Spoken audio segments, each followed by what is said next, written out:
Менің адал достарым деп мақтайтын, мақтауыма лайық және сатпайтын.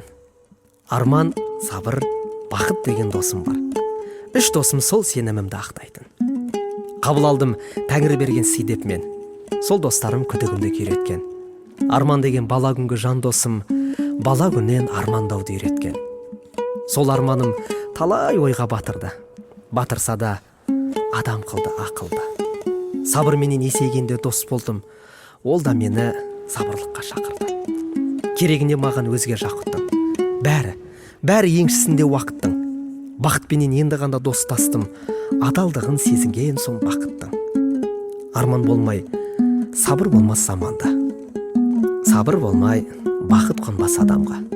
Менің осы 3 досымдай адал дос бұл өмірде жолықсыншы саған.